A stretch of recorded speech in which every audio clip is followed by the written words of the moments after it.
Você já parou para pensar que o Barcelona, um dos maiores clubes do mundo, com mais de 125 anos de história, com Cruyff, Ronaldinho, Messi, poderia nunca ter existido? Que tudo que o Barça representa hoje, o catalanismo, o mais que um clube, as cores blaugrana, começou com um anúncio de jornal publicado por um suíço de 22 anos que não conhecia quase ninguém em Barcelona. Um suíço que viajou para visitar o tio, que devia estar indo para a África fazer negócios, e que simplesmente resolveu ficar. Esse homem se chama Hans-Max Gamper-Aessig. O mundo do futebol conhece ele como John Gamper. E sem ele, não existe Barcelona. Esse vídeo é sobre ele. Fala, pessoal! Seja bem-vindo à série Ídolos do Barcelona. E hoje a gente começa pelo homem que criou tudo isso. A história de John Gamper não é só a história de um fundador. É a história de um atleta completo, de um visionário, de um presidente que salvou o clube mais de uma vez, e de um homem que pagou um preço enorme por acreditar no que acreditava. A gente vai falar dos números dele como jogador, que são absurdos para qualquer época. Vai falar das conquistas como presidente, das brigas com a ditadura, e de um final que é ao mesmo tempo trágico e injusto. Se você gosta de história do futebol de verdade, já se inscreve no canal. E bora começar! Antes de falar do Barcelona, precisa entender quem era esse homem. Porque John Gamper não foi apenas um entusiasta que fundou um clube. Ele era um atleta de verdade, e num nível que hoje surpreende. Nascido no dia 22 de novembro de 1877 em Winterthur, interior da Suíça. Ele era o filho mais velho e o terceiro de 5 filhos nascidos de August Gamper e Rosine Emma Aessig. Gamper perdeu a mãe de tuberculose quando tinha apenas 8 anos. A família se mudou para Zurique, onde ele cresceu e começou a descobrir o esporte. Não um esporte, todos os esportes. Atletismo, ciclismo, tênis, golfe, rugby e, claro, futebol. Aos 15 anos, ele já era marcador de ritmo de um campeão suíço de ciclismo numa prova de 100 km. Em 1898, com 20 anos, era o recordista nacional suíço nas provas de 800 metros e 1.600 metros no atletismo. E no mesmo ano, organizou a primeira competição internacional de atletismo de Zurique, evento que hoje, mais de um século depois, é o Weltklasse Zurich, um dos meetings de atletismo mais importantes do planeta. Pensa no que significa isso. Um homem de 20 anos que era recordista nacional no atletismo, organizava competições internacionais, jogava futebol em alto nível e ainda trabalhava como comerciante. John Gamper não era só um apaixonado por esporte, era um fenômeno. No futebol suíço dos anos 1890, ele jogava pelo Excelsior Zurich, com camisa vermelha e azul, detalhe que vai aparecer de novo mais tarde. E em 1896, com 19 anos, foi um dos fundadores e o primeiro capitão do FC Zurich, um dos maiores clubes da história do futebol suíço até hoje. Gamper também jogou pelo Basel da Suíça.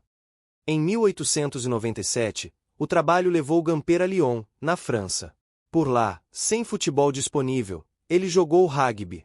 No ano seguinte, estava de volta à Suíça.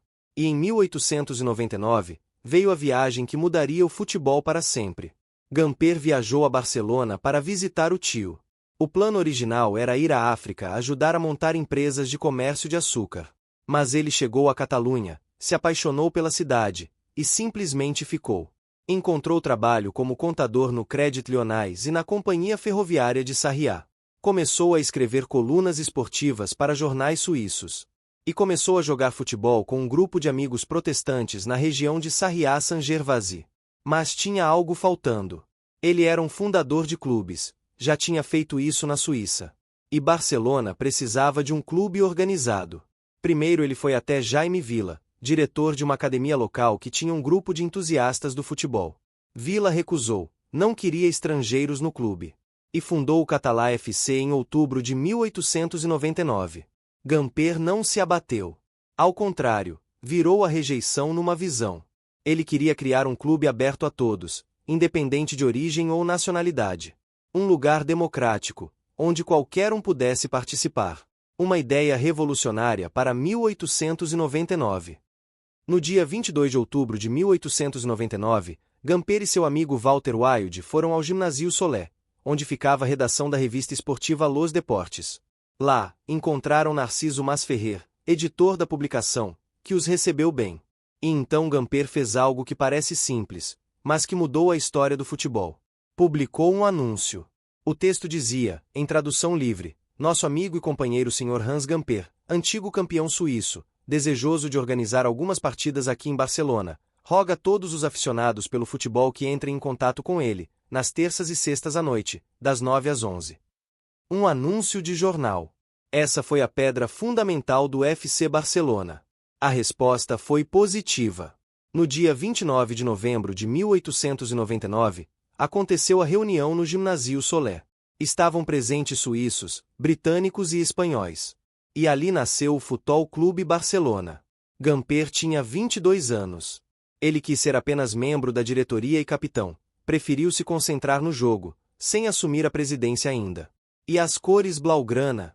A versão oficial diz que foram propostas pelos irmãos Arthur e Ernest Vitti, britânicos que escolheram as cores do rugby team da escola onde estudaram na Inglaterra.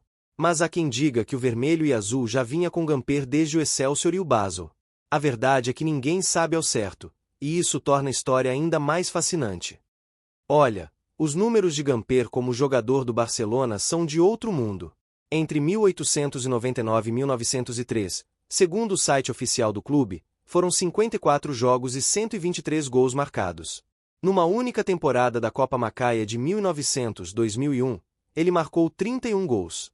Fez 9 gols numa partida contra Franco Spanola, mais 8 num jogo de volta contra a mesma equipe, e outros 9 contra o Clube Tarragona. No segundo jogo do Barcelona, o segundo jogo da história do clube, foi Gamper quem marcou o primeiro gol da história do Barça. Uma chuva de 3-1 sobre o catalá, com 2 gols do próprio suíço. Em 1902, ele foi capitão do Barcelona na Copa Macaia, primeiro título da história do clube, e marcou na semifinal da Copa de la Coronación, onde o Barça goleou o Real Madrid por 4-1. O Barcelona perdeu a final para o Biscaia, mas aquela campanha ficou marcada como a gênese do que viria a ser a Copa do Rei. Em 1903, Gamper pendurou as chuteiras com apenas 25 anos. Não se sabe exatamente o motivo, talvez as exigências do trabalho, talvez o foco na gestão do clube. Mas os números que ele deixou como jogador continuam sendo uma das marcas mais impressionantes da história inicial do futebol espanhol. Depois de parar de jogar, Gamper não se afastou do Barcelona.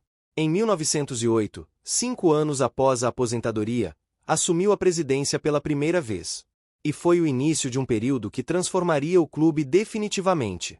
A questão é a seguinte: quando Gamper assumiu, o Barcelona estava em crise. A geração inicial de jogadores tinha envelhecido, o clube enfrentava dificuldades financeiras, e havia risco real de fechar as portas. Gamper reorganizou tudo. Sua primeira grande conquista como gestor foi garantir que o Barcelona tivesse seu próprio estádio, o Camp de la Indústria, inaugurado em 1909. Antes disso, o clube jogava onde conseguia. Ter uma casa própria foi o que permitiu ao Barça crescer nos anos seguintes. Sob seus 5 mandatos como presidente, entre 1908 e 1925, o Barcelona conquistou 11 títulos do Campeonato da Catalunha, 6 Copas do Rei e 4 Copas dos Pirineus.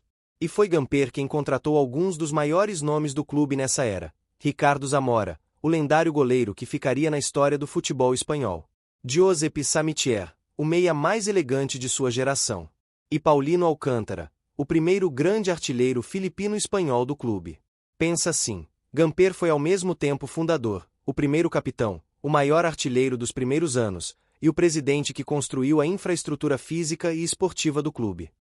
Se essa história do John Gamper te marcou de alguma forma, já deixa o like. Isso ajuda muito o canal a continuar trazendo histórias como essa. E se você gosta de futebol com contexto, com história de verdade, já se inscreve para não perder os próximos episódios. Aqui está uma parte da história de Gamper que vai além do futebol, e que é fundamental para entender o que o Barcelona representa até hoje. Gamper era suíço. Não tinha nascido na Catalunha. Mas aprendeu catalão fluentemente, adotou o nome John Gamper no lugar de Hans, e abraçou a identidade catalã de um jeito que poucos nativos faziam. O Barcelona, sob sua liderança, se tornou progressivamente um símbolo do orgulho catalão, num período em que a Catalunha vivia sob pressão centralizadora do governo espanhol.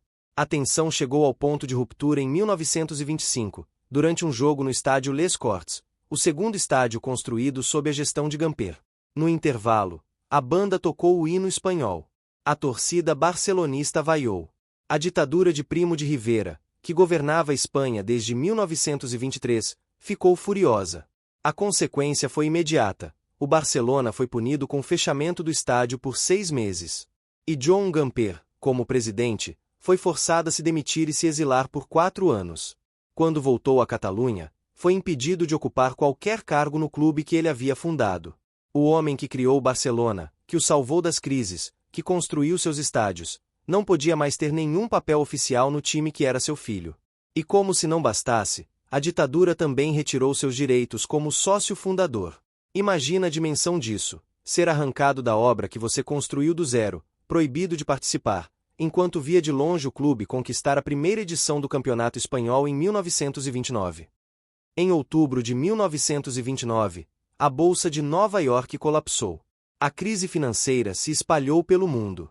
E Gamper, que já estava isolado politicamente, foi atingido em cheio, perdeu quase tudo que tinha. Sem cargo, sem os direitos de sócio fundador que havia conquistado, endividado, afastado do clube da sua vida, Gamper entrou numa espiral que não conseguiu reverter. Em 30 de julho de 1930, infelizmente, sua história teve um desfecho triste em Barcelona. Tinha 52 anos.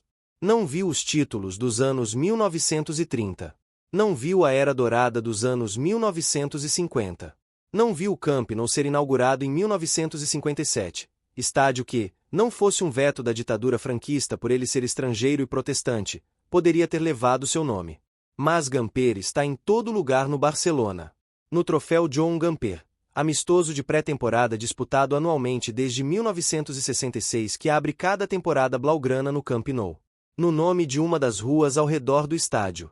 E, mais importante, em cada jogo que o Barcelona disputa. Porque sem aquele anúncio de jornal de outubro de 1899, esse clube simplesmente não existiria. Há também uma curiosidade que resume bem quem ele era. A dificuldade que os catalães tinham de pronunciar o H alemão fez com que Hans virasse Cans e Gamper virasse Camper na boca do povo. Com o tempo, ele adotou o nome catalão Johannes, que se tornou John, o suíço que virou catalão, que criou o mais catalão dos clubes. Todo time grande tem um fundador, mas poucos fundadores deixaram uma marca tão profunda em todos os aspectos de um clube como Joan Gamper deixou no Barcelona. Ele não apenas criou o clube, ele definiu o DNA dele. A ideia de um clube aberto a todos, democrático, comandado pelos sócios, ligado à identidade catalã, mas acolhendo estrangeiros, isso não foi acidente. Foi a visão de Gamper desde o primeiro dia. Quando hoje o Barcelona se define como mais que um clube, está falando de algo que nasceu com Gamper em 1899. Um suíço que foi rejeitado por um diretor de academia por ser estrangeiro, e que respondeu criando um clube que seria exatamente o oposto, a casa de todo mundo. Então é isso, pessoal. Hans Max Gamperaessig. Joan Gamper. O suíço que veio visitar o tio e ficou para sempre. Que fundou o Barcelona com 22 anos, fez 123 gols em 54 jogos, presidiu o clube em 5 mandatos diferentes, construiu 2 estádios, contratou lendas, brigou com uma ditadura, e terminou sua vida sozinho, longe do clube que era sua maior criação. É uma história que tem de tudo: genialidade, paixão, coragem, injustiça e tragédia. E que precisa ser contada sempre, porque é dela que o Barcelona nasce. Agora me conta nos comentários: você já conhecia a história do Gamper? Tem algum detalhe da vida dele que te surpreendeu nesse vídeo? E a pergunta que eu fico pensando, e quero muito saber a sua opinião: se o Camp Nou tivesse o nome de Joan Gamper, como deveria ter sido, você acha que faria mais sentido do que o nome atual? Comenta aí. Essa é a primeira da série Ídolos do Barcelona. Vem muito mais por aí, e se você não quer perder nenhum episódio, já se inscreve no canal e ativa o sininho. Deixa o like se você chegou até aqui, significa muito pro canal crescer e trazer mais histórias assim.